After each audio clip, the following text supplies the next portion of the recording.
podcast. I'm Kyle. I'm Todd. Corey. I'm Austin. We are playing Warhammer Fantasy Roleplay 4th Edition. We're continuing our adventure with the characters that we started a couple episodes ago. So fucking stupid. This whole thing has just been dumb from the get-go. Yeah, our adventure's gone somewhat off the rails or perfectly on the rails, Right.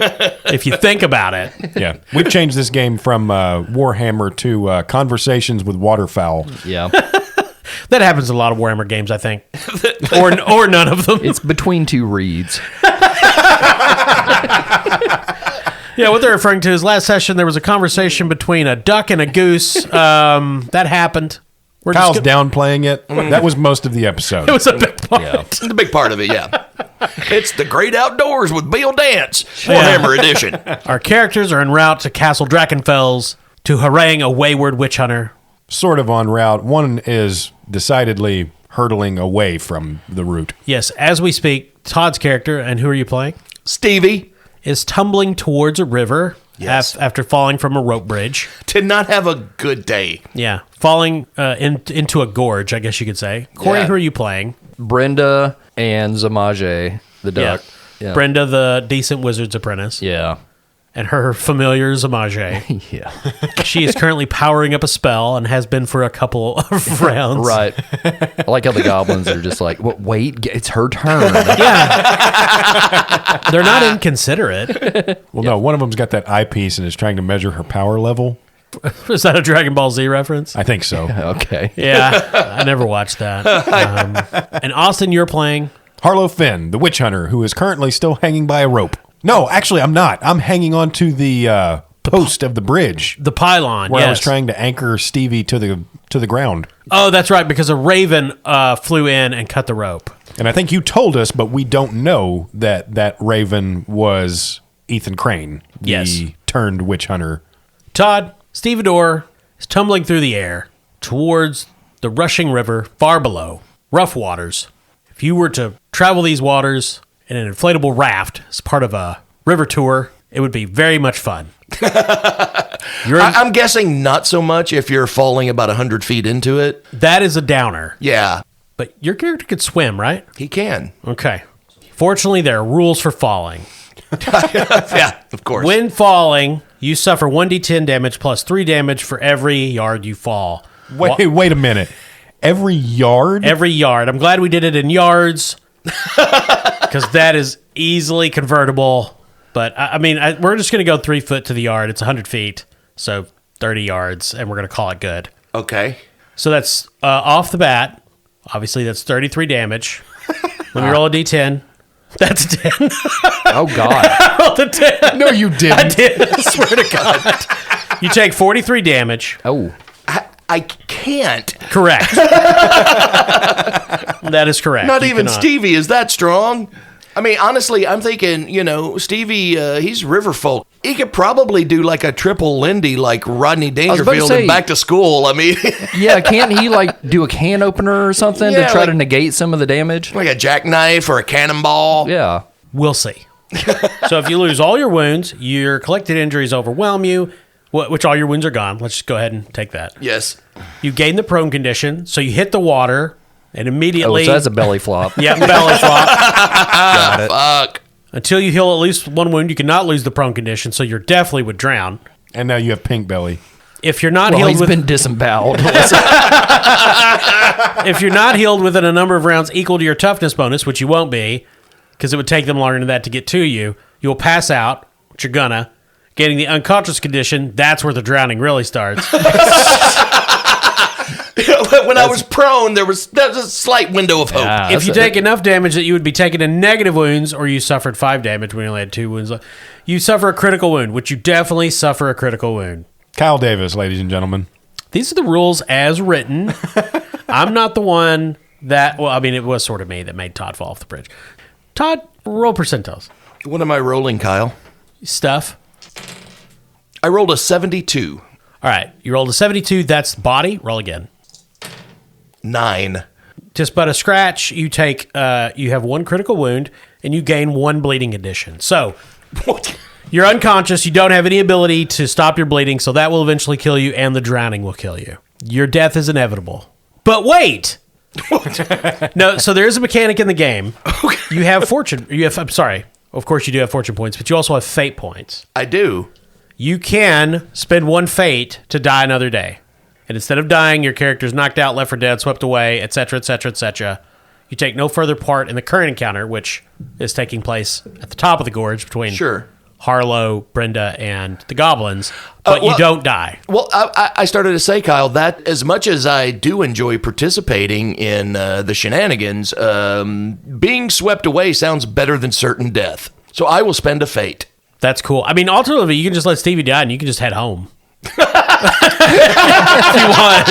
Yeah. Have a nice Sunday for you. Yeah. No, it's still 2 hours until football starts, so I'm good. That's fair. There's a game in Germany going on right now. So Harlow and Brenda above see Stevie's body hit the water. Basically, get the fuck out, Todd. Tired of you. Oh, wait, am I the new Austin? I'm doing my best to kill him, guys. I'm sorry. And they see Stevie fall into the water, hit with a resounding smack, and disappear beneath the waves. So your fate is gone. Fate are harder to come back, but you probably have one fate left, I think. Or two? Two. Two? Yeah. As Stevie is falling, he screams out, "I love you, Miss Brenda!" Splash. So basically what happened, you will come back with just one wound remaining to you. Okay, all right. And I'll say you're not bleeding, because that would also kill you. And you still have the critical wound on you. That's not going to go away. Okay, what does that do? So as you accumulate critical wounds, each time you roll on the critical wounds table, if you have wounds already, it's worse for you. I think that's how it works. Okay. But also you have to heal those critical wounds. So, but it was just a scratch. So you rolled the best possible wound you could have had. Up above Harlow and Miss Brenda, Corey, you're still powering up a spell. Oh. Yeah, it was the top of the round, and Todd went, and Stevie hit the water. So now it is actually Austin's turn. Austin, you were holding on to a bridge pylon, trying to keep Stevie from falling. That rope got cut. So the tension on Harlow is gone. Up ahead of you, there are some goblins amongst rocks. They've been firing arrows at you. Your guide, Matthias Roussel, is taking cover with his grandson, Gerald the Duck. A.K.A. Zamaje, yes. Behind some bushes nearby. Oh, don't worry, grandson. They're just here to kill your friends. It is Harlow's turn. Miss Brenda is clearly doing something magical. But what you're not certain. What does Harlow do? Harlow staggers to his feet after watching his friend fall to the river and draws his bow.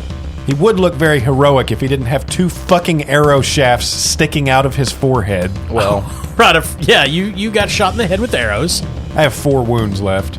So Harlow is going to make his way to a covered position where I can start range attacking the goblins from a distance. Sure, you can take some cover. There's plenty around. This is rough, broken terrain in the foothills of the Grey Mountains. So Harlow kind of does a cool little slide right behind some rocks and then pops up and fires off an arrow at the closest goblin.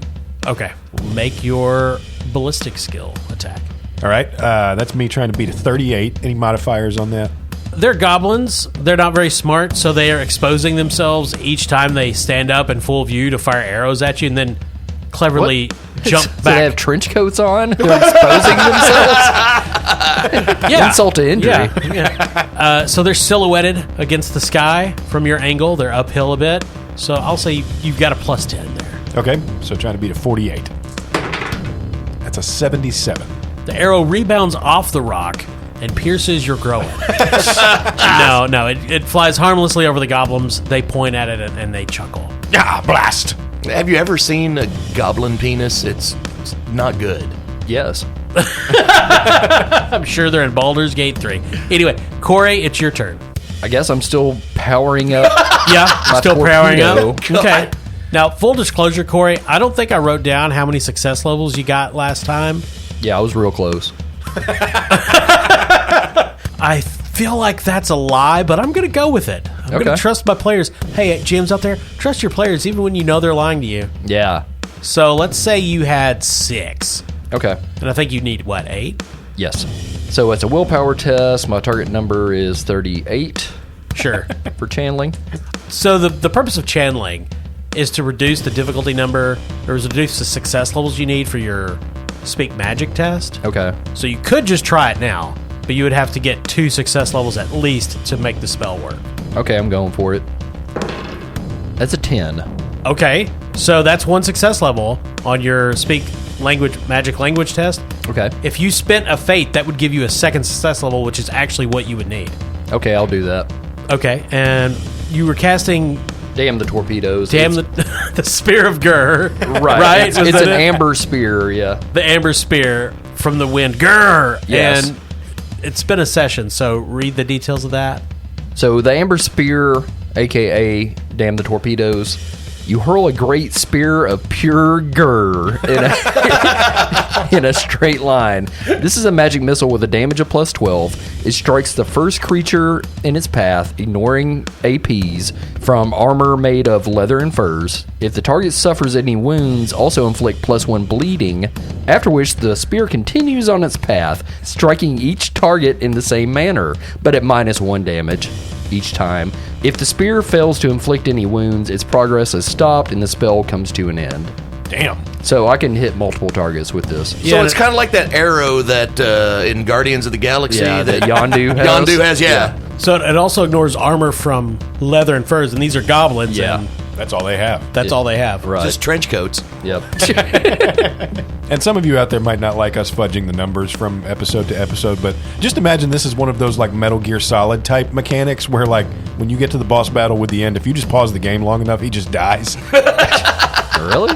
Or just imagine we had better memories and we're more responsible and would write things down. Yeah. Well, these are goblins. They don't have a lot of wounds, and your minimum is what, 12? 14, I guess? Well, it's damage plus 12. Yeah, which I believe the damage from a magic missile is equal to the success levels. Plus your willpower bonus, right? Yeah, the success level of your magic language test is added to the spell's listed damage and your willpower bonus. So you got 2 success levels. Okay. And your willpower bonus is... 3. So you did 17 damage. Okay. My goodness. Make an intelligence test to see how many of these goblins you lined up. Okay. Intelligence is 31. Okay. Do I get any bonuses for that? I mean, I've been aiming for a long fucking time. You've had some time to aim, so I'm gonna say you got a plus 20 from aiming. Okay. Target 51. That's 66. I'm gonna re-roll that. Okay. Using resilience. That's 98. Oh, God. Fuck that. I'm using my last resilience. Well, Corey, fortune is what gives you the rerolls. If you wanted to spend resilience, you could just pick the number you want the dice to be on. Okay. I picked the best number. I think that would be 50. So, well, there I don't have my are... calculator on me, but okay. I believe there are 4 goblins firing at you. Okay. So, if you got 4 success levels, you'd hit all 4 of them. Okay, I do that. So, there's this quote-unquote magical moment. Oh! Where- finally comes to an end. Start to say, what's it sound like when she finally releases? Yeah, give us that. Oh, you wreck me, baby! And blast the torpedo. This amber magical spear shoots from Brenda's hands, and the goblins try to scatter and run, but they're just getting mixed up with each other and running into each other and stumbling, and for the split second, they're all in a straight line, and the spear explodes all of them in succession, and then it hits a pine tree and fizzles out. And then for a few seconds after, there's this drizzle of goblin blood with the plop, plop, plop of larger pieces all around you. Harlow comes back up, arrow poised. A goblin ear lands on your forehead. With nothing to do. In the distance, you hear a goose honking excitedly. Yes, well done, Brenda. Oh, I had such a visual of him just popping up and like, oh, okay. I guess they ran. What happened? Yes, they fled. No, they were Intimidated intimidated. them with my Clearly, they heard you were coming. ranged combat prowess. Yeah. That first arrow was the warning shot. God. Oh, That's what I'm going to call it from now on. We have a good time here on Bastard Quest, but you know what's not funny? Spinal bifida. Anyway, the goblins are defeated. Quiet settles over the mountainside, and you realize, oh yeah, Stevie fell into the river. Zamaje saw this happen. Of course. And he springs into action. I see. Oh, does he? And flies down to the river. He spots Stevie's corpse coming up and down out of the Bobbing water. like every a once in a while. cork. And he shouts, "Brother Otters!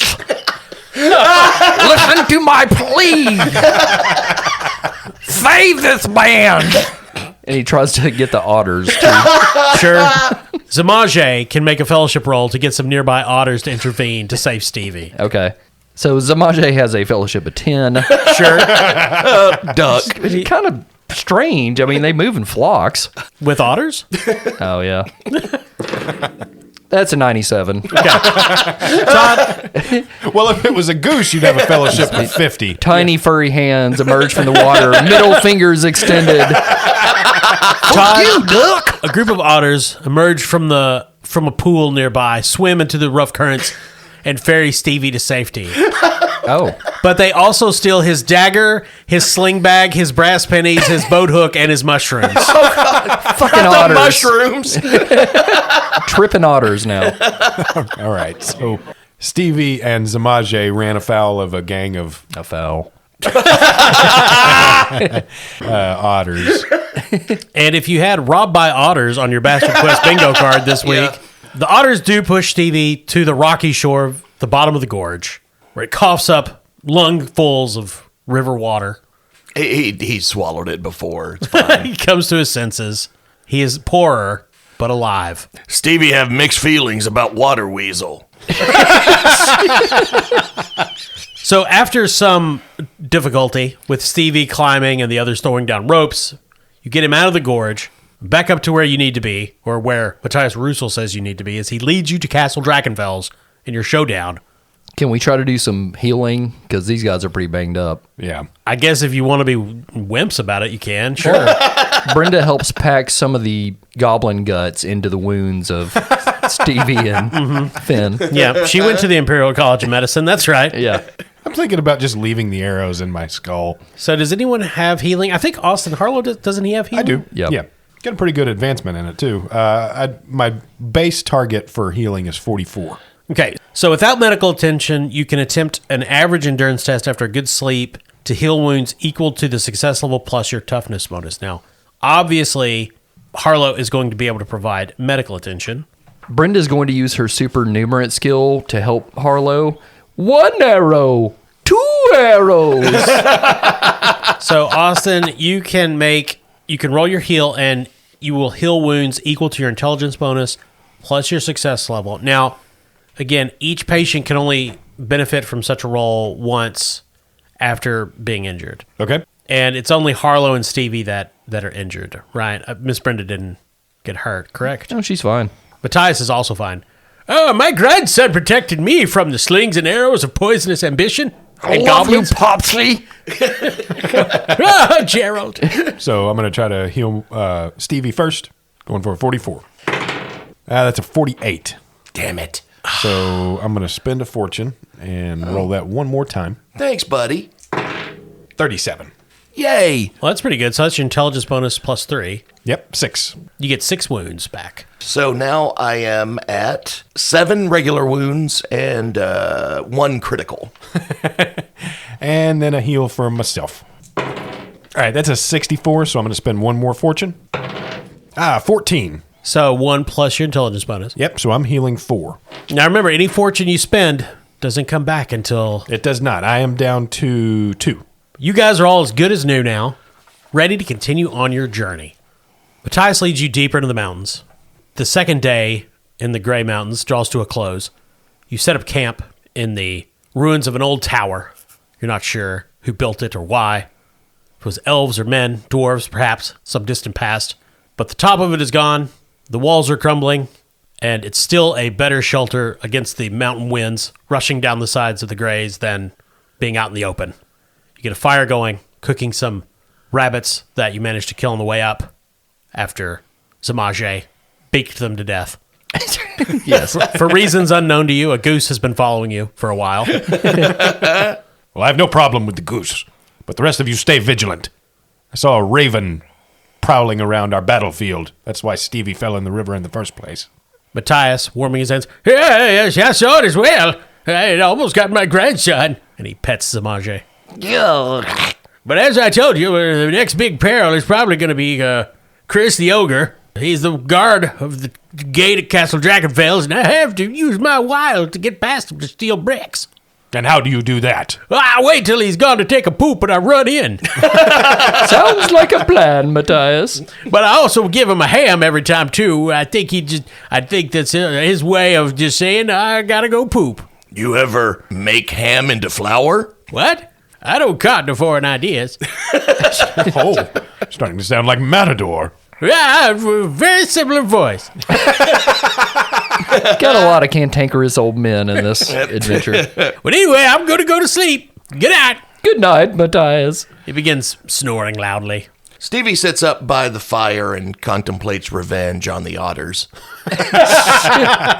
Right now, there's a group of otters flipping copper coins and getting super high on mustard. Gambling their asses off. Yeah. This is the origin story for Emmett Otter's Jug Band Christmas. It is. So who is taking the first watch? I assume you're gonna. set Stevie watches. will. Stevie? Yeah. He's upset. He can't sleep. He's also very conflicted about screaming that he loved Miss Brenda on his way down. Yeah. We never talked about that. He sees otters behind every tree. Watching him from the shadows. The obsession is slowly driving him otter mad. Stevie gained one phobia. Were there otters, or did Stevie just lose all his gear in the river? Exactly. And imagine them. All right, Todd, make a perception check for Stevie. It's going to be average. I think it's plus 20. Perception, that is intelligence. So 39 plus 20, that is 59, correct? Yeah, sounds good to me. All right. 42. Night settles around the broken tower. Your friends fall asleep one by one. Stars come out. The wind goes colder. Smell the smoke from the fire and the last bit of tasty rabbit between your teeth. Does Stevie still have his lute? He does. Okay, he's writing a otter blues. Sure. Stevie is quote Fell unquote off bridge. Belly flop real hard. I scream Miss Brenda's name. She called me a card. Your watch is nearly over. The hour is getting late. You're about to wake one of the others, and you hear a rustling in a nearby tree, and you look, and you are sure that you see a raven roosting in the top of the tree, watching you with its beady black eyes. With an otter riding on its back. Perhaps the same raven Yeah. that landed on your head and pecked the rope that sent you falling to your almost death. Here's the thing, Stevie's actually really smart. His intelligence is 40. I believe we established he is the smartest person in the party. Yeah. So he knows that without any weaponry or anything, there's nothing he can do about this otter. So he is going. It's a raven. Stevie, calm down, please, man. It'll be The otter's flying through It'll the be air. okay. You'll come down in a minute. hallucinating I was about to say, did they steal the mushrooms or did they float into your mouth? I saw a giant otter catching salmon, and there was another. an otter with wings. The giant otter was catching other otters, flopping like salmon. It's just, my friends are otters. It's just descending into the mouth of madness, but otters. And a young otter rode past me on a bicycle, and when he came back, he was really old. Oh yeah, this is like it's like Fear and Loathing. Damn it. Yeah, with the bats. Oh, God. My Oscar editor never sent me anywhere. We have a good time here on Basket Quest, but you know what's not funny? Writer's block. If you have this disease, Okay, so Stevie knows he really can't do anything about the raven otter. So he's going to wake Miss Brenda. sure. because he intuits that the raven is obviously some kind of magical being. Yeah, and if it hangs around for 15 minutes, she can throw a spell at it. Yeah, exactly. So he's going to wake up Miss Brenda and be like, Miss Brenda, hate to wake you, but first of all, Stevie was out of his mind when falling from bridge, and you probably not hear what Stevie said, which is good, but in case you did, I was joking. I was busy talking to the wind to manifest my weapon. Stevie breathes a huge sigh of relief, and he is like, I see in tree over there, a raven that chewed through rope that sent Stevie into river. You look up at the raven, it's holding a sign that is written. It says, he said he loved you. No, I'm kidding. Brenda's going to use her spell, Here Comes My Girl, which is Charm Wild Animal, to try to essentially get some info out of the raven. Okay. And to perhaps turn the raven to our side. The Sure. more animal bird pals we have, Yes. seems to be working out so far. Well, so that's a given, yeah. that's just life. This arc ends with Miss Brenda in like one of those Disney montages of like the princess walking through the forest with just like every animal following her. Just covered in shit. Roll your magic language. Okay, that's a 37. Do I get any bonuses since I often commune with birds? Sure. Okay. What, a Plus- plus 70 or something? Plus 50. Really? Yeah. Thank you. It's 81. That's a 6. The spell goes off without a hitch. It's perfect casting. And the raven is looking at you, cocks its head to one side as ravens do. Friend Raven, come down from the tree, for the wind is blowing. Warm yourself by our fire, friend. Have a bread chunk. Interesting, the raven says. I believe I'll stay here, but we may converse. What interests you of our party, friend Raven? First of all, what's your name? My name is Ethan. Oh, hello, Ethan. I would prefer if you and your friends would return back from whence you came. I would rather not have to face you in battle. Well, we can't because we're supposed to kill this dude named Ethan, but he has the same name, but he's a guy. Sure. I feel much better about my chances at the moment. Bridge was a warning. The goblins were merely supposed to drive you away. I thought I would take the advantage of trying to dispose of the large one, but I will not be so restrained in the use of my allies or my powers when next we meet. As you can see, you are clearly outnumbered, and even with birds. Right. If you want to go against us, I'd recommend you don't, because we have an armed war duck, Yes, I noticed. That is odd. Samaje. I am going to go now. I appreciate you trying to use magic on me. It was very cute. Perhaps if you stayed and the others left, I could teach you some things. I care not to learn your style of magic, sir. That book you possess will bring nothing but danger to you and this land. It gave me a tentacle. Oh, really? Oh, yes. How could that be bad? Except for, all the ways. You've been warned. And with a flutter of black feathers, he flies away. Guys, I just talked to another bird. This was a bad one, though. Yeah, I mean, they did witness you just cawing at the tree. Miss Brenda, what Black Raven bird say? That was actually our quarry. That was Ethan Crane in the form of a raven. You'd think he turned into a crane, but half a dozen of one. Yeah, I couldn't find that spell. He searched a long time, but the best he could get was a raven. Yeah. He has warned us, but I told him what was up. He don't need to be messing with this crew. Ah, great, son. That's him saying shh to calm him back to sleep. Okay, so what's the plan? Is Harlow awake? I assume so. Miss Brenda was just yelling caws at a tree. It's okay. Yeah. Well, I don't know if this changes anything. No, we're gonna still continue on our quest and kill this man or capture him or something. As far as I'm concerned, the poop plan seems to be our best option at this point. Yes, but we need to be careful. If Ethan can turn into Raven, that is dark, powerful magic. Let's hope that he not turn into Otter. I agree. We don't know what else he may turn into to disguise himself and deceive us or otherwise trap us on the road. One of his spells, he turns into a Shriner. Really? Does it drive the little car? Yeah. Cute. Gets the little car in the hat. Well, Brenda does have second sight, so she can see magic. Yes, she can. So she definitely saw the aura magic around that bird. For sure. We for just sure. didn't think about that narratively. Yeah. So she's going to keep an eye out. I think she'll be the lookout from here on out as far as like using perception and stuff to see if any other magical animals are around. Okay. Should we think at all about any alternative routes to the castle? I don't think it's going to matter what route we take. You can always ask your guide. Yeah. Start to say we just follow Matthias. I don't want to talk to him. It's pretty one note. Have you met my grandson?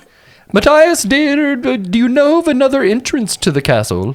Well, there's the way that goes past Chris, and then you can climb over the outer wall. I never do that because climbing is hard on my knees.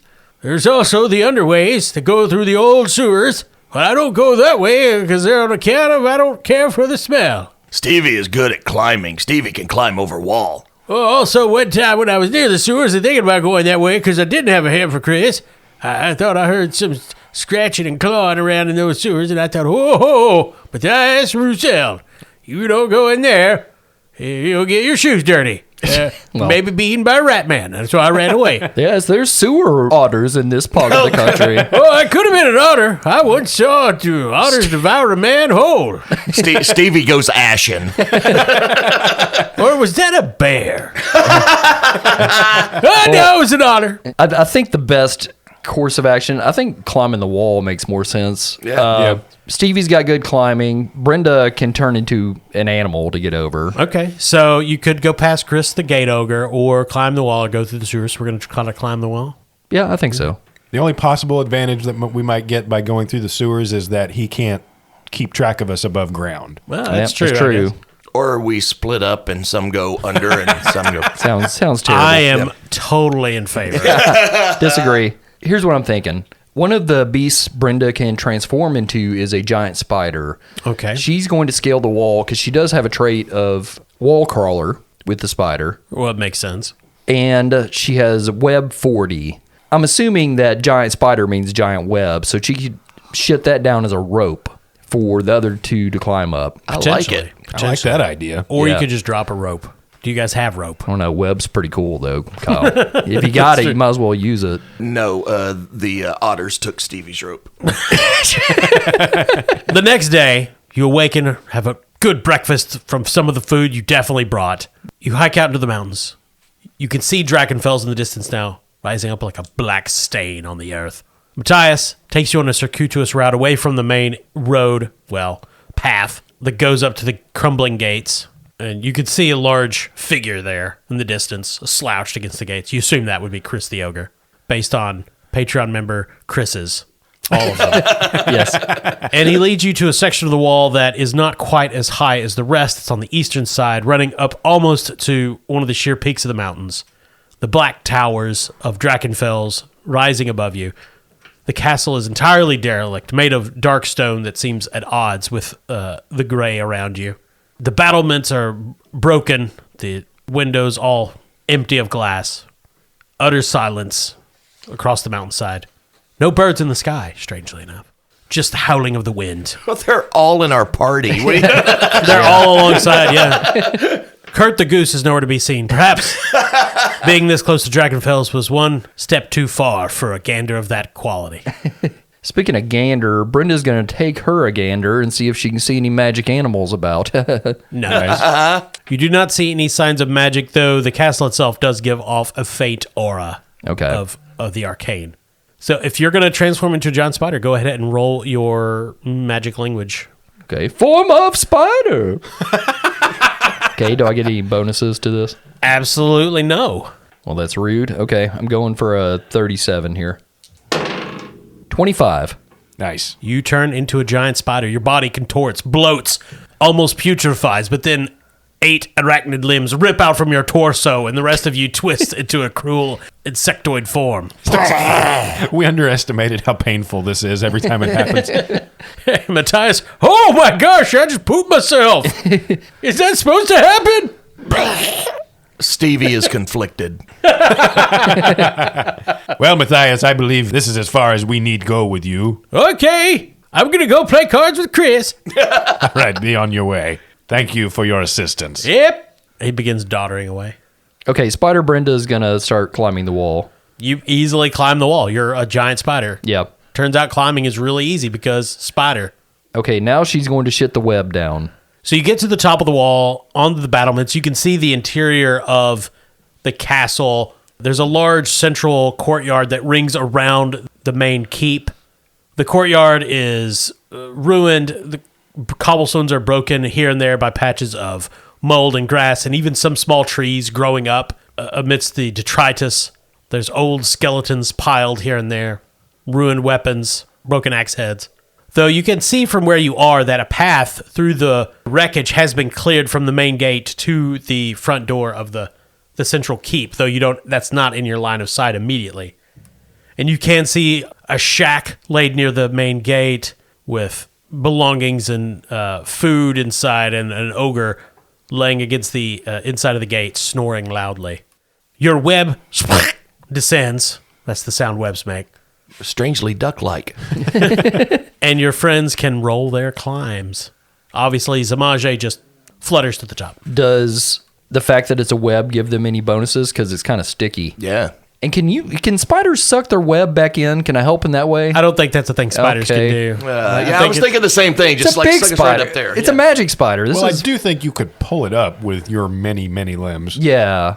Okay. Yeah, sure. They'll get a plus 20 to their climb. Okay. Okay. Stevie's climb is 44. So with a plus 20, that'll be 64. My target's 54. 49 for Stevie. 83 for Harlow. Uh-oh. Harlow gets stuck in the web. By the time you get him free, it takes every bit of half an hour.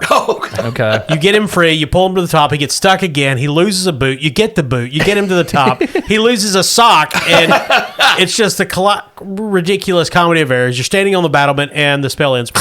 Miss Brenda turns back into a person. Okay. Harlow Marks.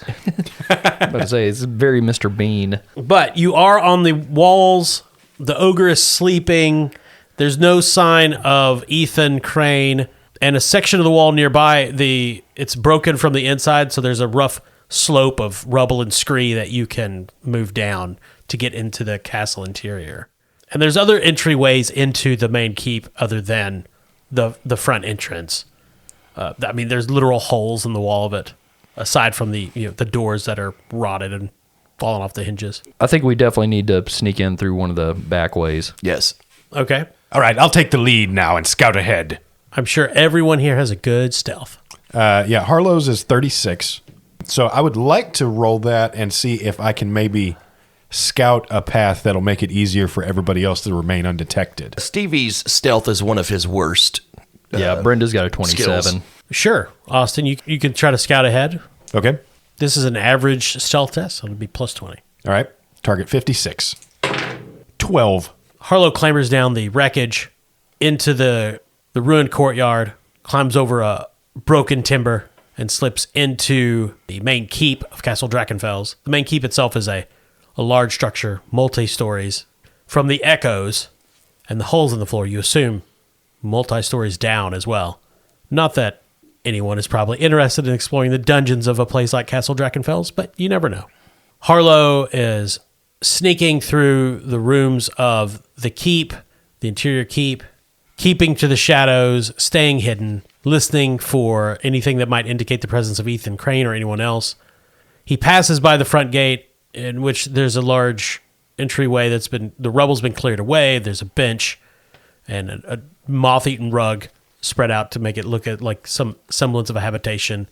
Very close to the rather large ogre at this distance, snoring by the main gate. He goes up a set of functional stairs, wooden ones, of probably relatively recent construction, since they look in much better condition than the rest of the castle. So then is it safe to say we can get the rest of the team inside now? You think you could. You think you could get them to at least this point. Going up the stairs, they're probably going to creak because they're wood. Well, we did bring plenty of bread for Zamage. Could he leave a breadcrumb trail for us to follow? He could, or he could just go back and get you. Oh, okay. But Zamage would much prefer the breadcrumb trail. Zamage, trekking! Zamaje bursts into action. He just starts eating the bread. Yes, and we follow him.